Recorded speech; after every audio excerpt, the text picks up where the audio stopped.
Hey, what's going on, guys? John and Jimmy here, checking in for the United View, the match report of the game. West Ham versus Manchester United, held at London Stadium, and the game has ended 2-0 to David Moyes and West Ham, and they collect 3 valuable points, moving up to 6th in the Premier League table as Manchester United drop down to 8th.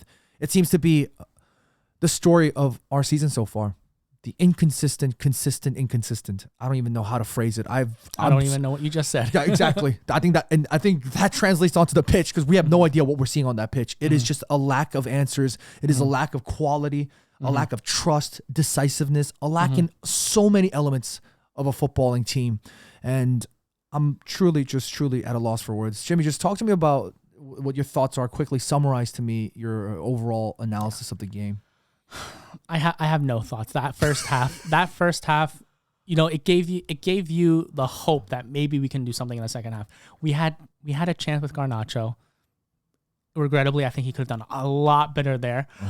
We had passes that were just inconsistent. You saw Garnacho putting in bad passes. You saw Anthony putting in bad passes. We did not see Bruno do anything in that first half.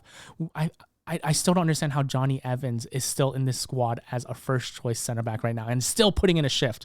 Like, that just is mind boggling to me. And the fact that we walked into the second half and it absolutely capitulated with bad defensive performance.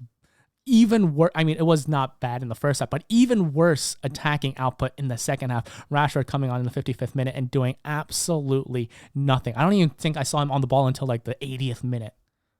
What does that say about our team right now? I think we saw Bruno Fernandes doing more in the second half, creating more chances, but he could be our best chance creator, but we can't do anything if you have a Garnacho or Anthony taking 10 touches in the box and not feeding it to anyone. I think the first time we saw an actual good, decent, I'm not going to say it was a great ball, but a decent ball into the box was Luke Shaw, in the 78th minute? Went all the way across the pitch, but I can't be the only one sitting here and thinking that our strikers and our attackers are doing well when you see stuff like that. I mean, what's your thought on that performance, especially from, you know, the attacking point of view, the defensive point of view, and everything? I think far too many times our defensive aspect to the game has been criticized and questioned, but today was the first time ever where I'm fuming. I'm beyond frustrated at our forward line. Like, it was the first time ever where I was just like, this fucking stinks. This fucking stinks. Yep. You mentioned Johnny Evans there. He put in a fucking shift today. Willie Kambwala, a young lad. Imagine him just chilling, training with the U18s, the Rezzies, and he's just relaxing and just, you know, learning the trade, and all of a sudden he gets a call up because Manchester United are capitulating. He's our 10th fucking center back this year. 10th center back choice. You know, and you can blame Eric Ten Hag certain things, and I'm not going to say he's void of any criticism. He definitely takes blame for a lot of decisions going on at the club as well. But some of the situations are out of his control. How do you blame that on him? Yeah, I mean, we did not walk into this season thinking Johnny Evans and my guy Kambwala would be playing as a center back. Johnny Evans didn't sign for Man United to be a first choice center back. Absolutely, he wasn't even signed to be second or third choice. He was supposed to be fifth choice. Yeah, I mean, this even goes into our midfield where we have a young Kobe Mainoo playing out of his boots. Exactly. But he's young. He made a mistake today. You know, granted, it was his fault, but he's 18 years old? That mistake right there, Jimmy, that you mentioned, just goes to show that these players, including Alejandro Garnacho, who I want to talk about a little bit more, these players are not fully 110% ready. Sometimes you need to be thrown into the fray, right? Yeah. Sometimes it doesn't matter if you're ready or not. You just got to go. Kobe Mainoo is one of those players where you can risk that. You can gamble on Kobe because he's been doing well. Yes. He's been phenomenal. Yeah. He deserves to get those chances. But if anything, it's more of a damning verdict on some of the senior players. Yeah. They should be questioned. They should be thinking, what the hell is going on that I can't start a match in the Premier League for Eric Ten Hag? And you might be questioning Eric Ten Hag. That's fine. That's your opinion. Yeah. But you've seen the likes of Amrabat, who's been suspect, who looks a little shaky every time he's on the ball. He might have better second half performances, but when he starts to spend that first half, he looks shaky. You can't be a midfielder. This is my point. You can't be a midfielder and look shaky. I was talking about it in our live stream. You can't be a midfielder that is afraid to show up for the ball. That is afraid, that lacks the courage. Scott McTominay, I love him as a lad. As a footballer, I've said it year and year and year again. he might have an inspirational comeback because he's scoring important goals. And don't get me wrong, Scott McTominay, if he's going to score goals like that, he's going to be 100% a valuable asset to any team. Yeah. If you're scoring goals, irrespective of how it's going in the back of the net, if you're doing it consistently, you're doing something, right? But that something is nowhere near enough qualifiable to say you should be a midfielder starting for Manchester United. Yeah. You cannot be somebody that, like the touch stats, the dribbling stats, the passing stats, consistently so low for Scott McTominay. Like he, at most, I said it before, Scott McTominay should probably explore his football elsewhere. But if he's going to stay at Manchester United, the only thing I think he could be is a bit part role as a squad player coming in, the Fellaini role, 90th minute. Go in when we have a corner. Spray and pray, just dump it into the box. Then I'll give Scott McTominay the benefit of the doubt. Yeah. But overall, we lack so much in so many elements. Yeah, talk to me about what you were just talking about. Scott McTominay is our top goal scorer right now. What does that show for our attackers? Because we can't have a Scott McTominay scoring all the goals for us when we have a Rashford, Højlund, Antony, Garnacho. This is the problem with Erik ten Hag. This is the problem that Erik ten Hag has, right? Erik ten Hag's job is what? To win games. Yep. His job is not to start Scott McTominay. His job is to win games. Yeah. But if Scott McTominay is winning the games for him, he has no choice but to start him. And this is the conundrum he finds himself in. Yeah. Everybody was questioning why Scott McTominay was starting next to Kobbie Mainoo, right? Because although Amrabat, I was criticizing him earlier, he did turn things around slightly more so in the last few games, right? But you can clearly see that he's still very, very shaky.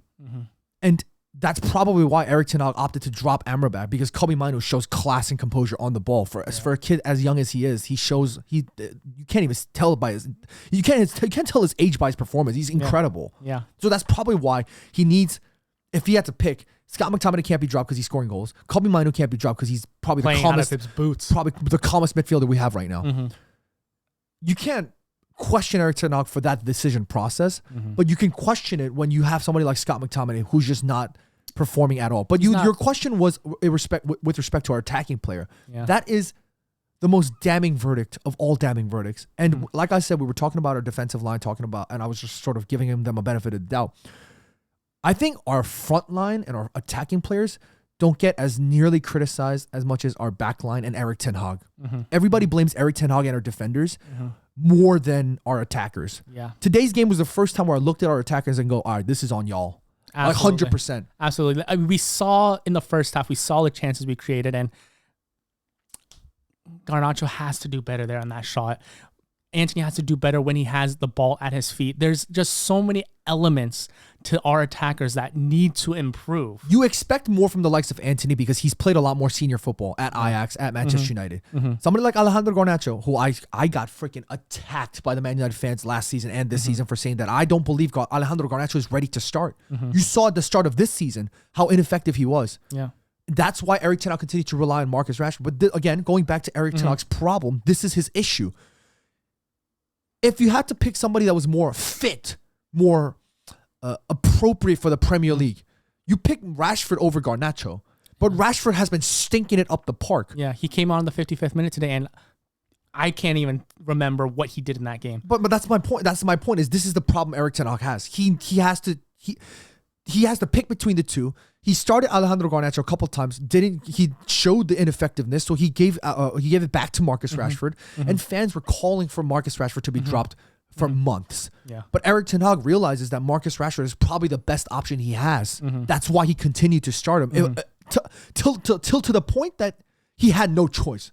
The stinking was so putrid that he just had to drop him. Yeah. So Garnacho's getting back into it. He might have scored a sexy bicycle kick. It might have been amazing, but you can clearly see when he was playing against Liverpool, when he was playing against Bayern Munich, when he was playing against West Ham today, you can clearly tell that Alejandro Garnacho is still not fully ready for the Premier League. He's a bright player. Don't get me wrong. But you were talking about it before. The lack in decision-making, taking 10 touches in the box. How many times have I said that one of the things that frustrate me the most with Alejandro Garnacho is his unwillingness, consistent unwillingness to play Luke Shaw in when he's making the overlapping run. He did it once today. And that overlapping run, you can clearly tell he rarely does it because he couldn't even gauge the speed at which Luke Shaw was making the run at. He overhit that so deeply that Luke Shaw barely got the cross off on the edge of the line. Like Luke, you said it. The first good chance that cross to Alejandro Garnacho, who made a decent run into the far post, was from Luke Shaw. In the 80th, like the 78th minute. Our wingers I don't think it's not even about, look, it's easy to just be like, they don't know how to provide service into the box. I don't even think it's that anymore. I think it's just they don't know what to do in the box. They don't know what to do when the ball's there. They're losing. It's not even about confidence. It's simply just we're lacking in quality. And this is why I feel so much for Erik ten Hag. You can tell me Erik ten Hag out. Look, you have your own opinion, and I can't knock it against you for thinking that way, right? But literally, tell me, Jimmy, you think Zidane is going to take this job? Absolutely not. He would be crazy to ruin his perfect record in his managerial career to come here. He's not.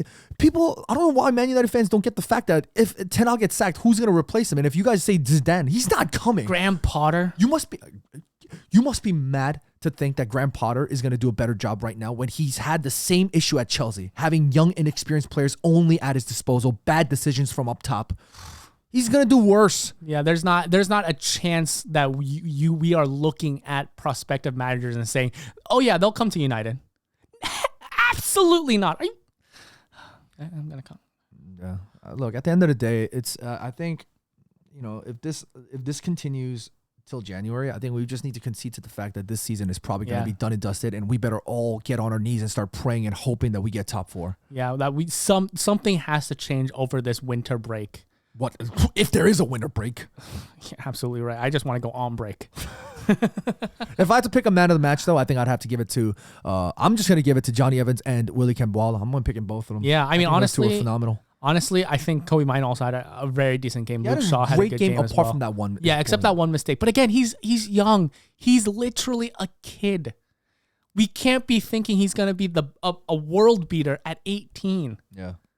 That's a mistake. It happens. I'm sorry. I'm sorry if people are gonna clown on Kobe Mino, but that's a mistake that would happen. For a you kid. Can't clown on a kid who's been phenomenal. Yeah, like you got to put some respect on Kobe's name. Honestly, I'm surprised it took this long for a mistake to happen from Kobe Mino. Seriously, let's be real. But I as well. I think I'd have to give it to our back line. I mean, Johnny Evans has been a player that was not expecting to get this much game time in the Premier League at Manchester United, but he's been doing phenomenal every time he's come on. Like you said, I don't think Kambwala came in thinking that he would be playing as a starting center back for United this early, but he did great as well. I think he looked very calm and composed, and I think that back line looked very good. I'd probably give it to Johnny Evans. Okay, cool. Well, what do you guys think? Get in the chat. Get in the comments and let us know your thoughts on this match. What do you think needs to change? What do you think needs to improve? Do you think Erik ten Hag should deserve the sack? Do you think he's wrongfully treated right now by some of the Manchester United fans? We need your thoughts and your opinions, so get stuck in the comment section below. And if you guys are new to the United View channel, please consider subscribing. And if you guys enjoyed what we had to say today to some relative extent, if enjoy is even the right word, please consider checking us out on my channel. The links are all in the description below. That's it from us for today. If you guys are celebrating Christmas, Merry Christmas to you. And if you're not celebrating Christmas, that's fine. Just take that opportunity and enjoy yourself. Have a nice break, Yeah. Happy holidays. Friends and family. Yeah. Be happy, be healthy, take care of your loved ones, and we'll see you next time.